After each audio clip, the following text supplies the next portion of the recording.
Number 2 looks for us to find the values of each of the variables. So we have to remember our properties here, right? Notice that these sides here are going to be congruent. So we can set up an equation to solve for that z.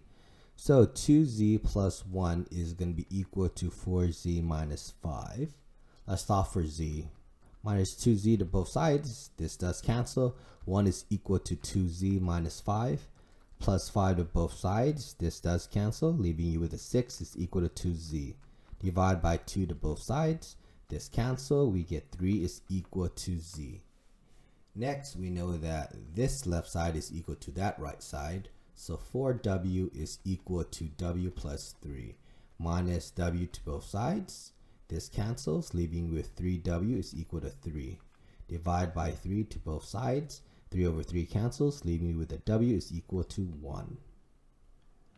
Next, we want to see about the diagonals here, right? So the diagonals here are congruent because they bisect each other, and these two are congruent, right?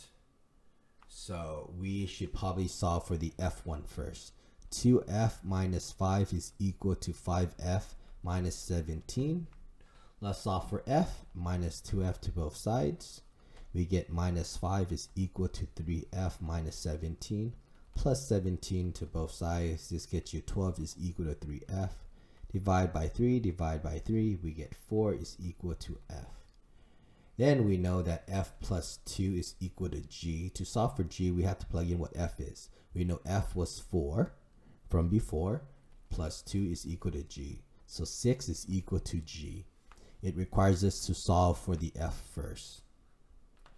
Next, okay, we need to solve for d and c, right? So we need to know that these two are actually supplementary. So b minus 10 plus b plus 10 is equal to 180. So b plus b, which is 2b, minus 10 plus 10 becomes 0. That equals to 180. Divide by 2, divide by 2. B is equal to 90, right?